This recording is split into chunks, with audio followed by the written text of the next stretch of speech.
வணக்கம். செல்வகுமாரின் மாலை வானிலை ஆய்வறிக்கை. அதிகாரப்பூர்வ வானிலை அறிக்கைக்கு இந்திய வானிலை ஆராய்ச்சித்துறை அறிக்கையை பார்க்கவும். 2025 டிசம்பர் 1 திங்கட்கிழமை மாலை ஆய்வறிக்கை. வங்கக்கடலில் நிலை கொண்டிருக்கக்கூடிய ஆழ்ந்த காற்றழுத்த தாழ்வு மண்டலம் தற்பொழுது சென்னைக்கு கிழக்கே 100 கிலோமீட்டர் தொலைவில் நீடித்துக் கொண்டிருக்கிறது. இது அவ்வப்பொழுது 60 கிலோமீட்டருக்கும் பிறகு 70 கிலோமீட்டர் என்று அங்குமிங்கும் நகர்ந்து கொண்டே இருக்கிறது. அங்கே சற்று வடக்கும் தெற்குமாகவும் நகர்ந்து கொண்டிருக்கிறது. திருவள்ளூர் மாவட்டத்திற்கு கிழக்கையும் சென்னைக்கு கிழக்கையும் செங்கல்பட்டுக்கு கிழக்கையும் என்று வட்டமடித்துக் கொண்டே நிற்கிறது. அங்கே இது தொடர்ந்து இப்படி கரை கடப்பதற்கு போராடி கொண்டிருக்கிறது எனலாம்.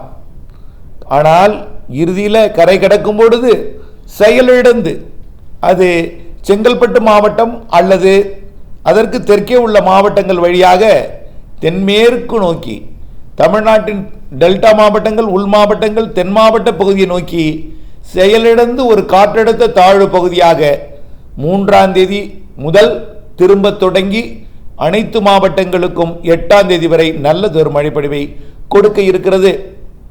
இந்த நிலையில் இன்றைக்கு சென்னை, திருவள்ளூர், காஞ்சிபுரம், செங்கல்பட்டில் கனமழை கொடுத்தது. இப்போ தமிழ்நாட்டில் ஆங்காங்கே கூட உடுமலைப்பேட்டை, குடிமங்கலம், கொங்கல் நகரம் மற்றும் தொட்டம்பட்டி கூட மழைப்பொழிவை கொடுத்து கொண்டிருக்கிறது இந்த மாலை நேரத்தில். அதே போல மன்னார்குடி உள்ளிட்ட பகுதியில் சாரல் மழை, டெல்டாவில் ஆங்காங்கே குடவாசல் கூட மழை, வேதாரண்யம், மருதூர், தகட்டூர் பகுதியில் கூட இன்றைக்கு கனமழையாக கொட்டியது. காற்றழுத்த தாழ்வு மண்டலம், அதாவது ஆழ்ந்த காற்றழுத்த தாழ்வு மண்டலம் செயலிழந்து கொண்டிருக்கிற காரணத்தினாலே அதோட விட்டம் அதிகரிக்கிறது. குளிர்காற்று மேற்கிலிருந்து அரபிக்கடல் வழியாகவும் அது அனைத்து மாவட்டங்களிலும் இரு காற்று இணைவை ஆங்காங்கே ஏதோ குறைந்த அளவிலும் கூடுதலான அளவிலும் வெவ்வேறு இடங்களில் ஏற்படுத்தி கொண்டிருக்கிற காரணத்தினாலே இது ஆங்காங்கே மழைப்பொழிவை கொடுத்து கொண்டிருக்கிறது. வலுவான இரு காற்று இணைவு திருவள்ளூர், சென்னை, செங்கல்பட்டில் ஏற்படுத்தி நிறைய மழைப்பொழிவை கொடுத்து கொண்டிருக்கிறது.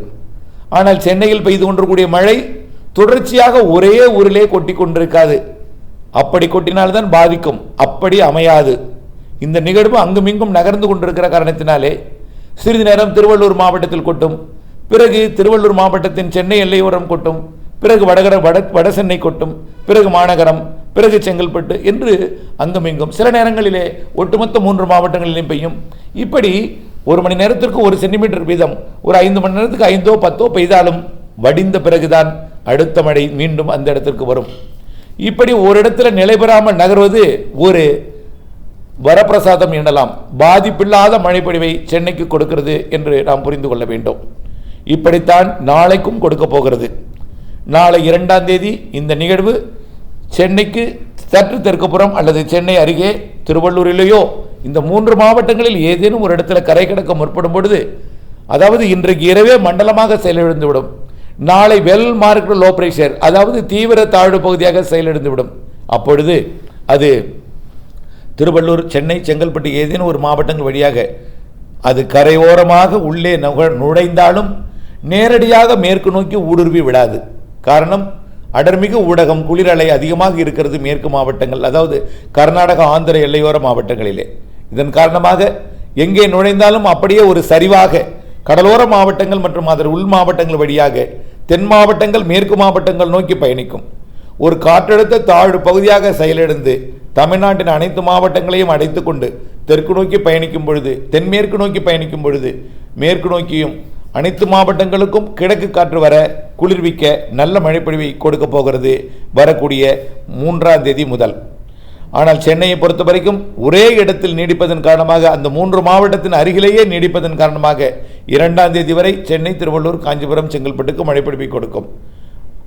3ஆம் தேதி அது கடந்து உள்ளே வரும் பொழுது, அது சென்னை வழியாக கிழக்கு காற்று ஏறும் பொழுது மழைப்பொழிவை 3ஆம் தேதியும் சென்னைக்கு தொடர செய்யும். 3ஆம் தேதியிலிருந்து இப்போ ஆங்காங்கே கொடுத்து கொண்டிருக்கூடிய மழை 3ஆம் தேதியிலிருந்து அனைத்து மாவட்டங்களுக்கும் பரவலான மழைப்பொழிவை கொடுக்கும். ஆங்காங்கே சற்று கனமழையும் குறைந்தபட்சம் மிதமான மழைப்பொழிவும் அனைத்து மாவட்டங்களுக்கும் கொடுக்கும்.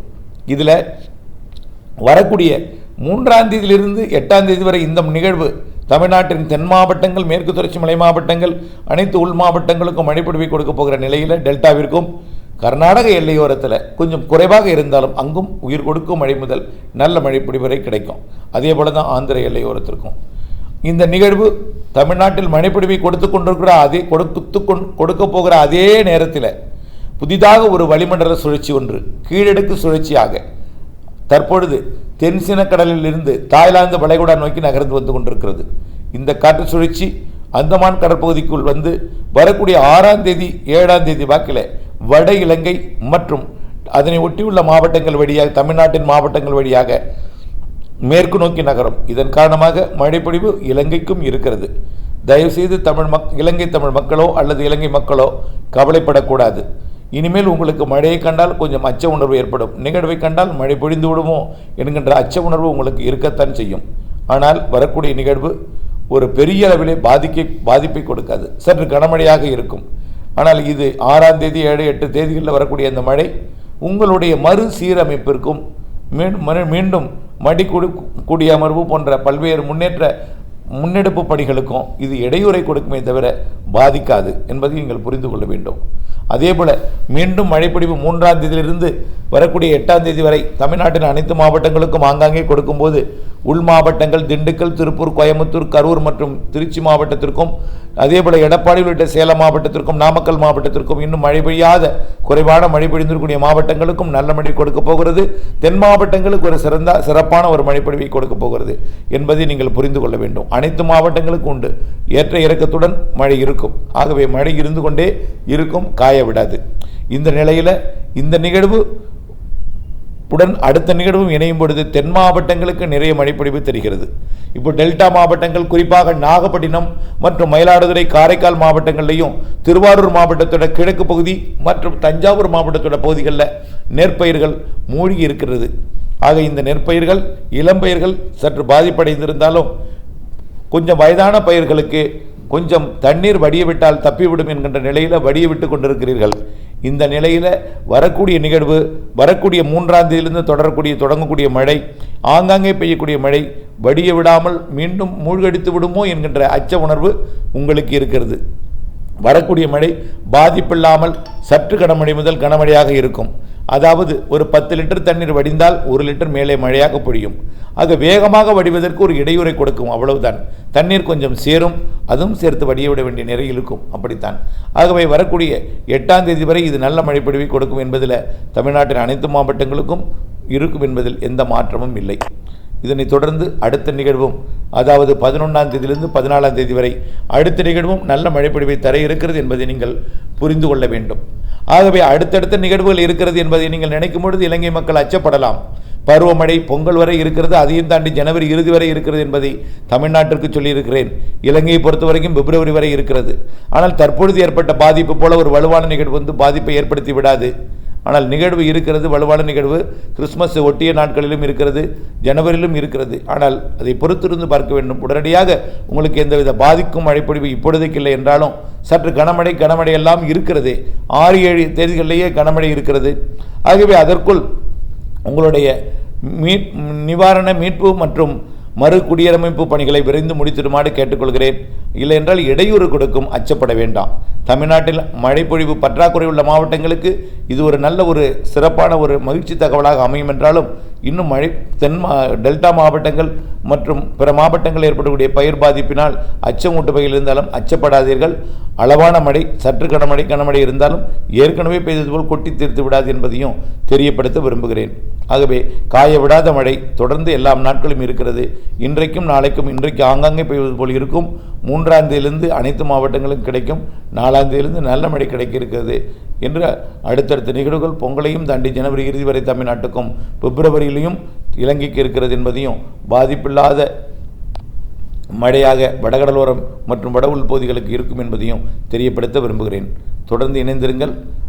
ஏரி குளங்கள் நிரம்பவில்லை என்று கவலைப்பட்டு கொண்டிருப்பவர்கள் தயவுசெய்து பொறுமையாக இருங்கள். நிகழ்வு இருக்கிறது என்ற நம்பிக்கை கொள்ளுங்கள் என்று அன்போடு கேட்டுக்கொள்கிறேன். நன்றி.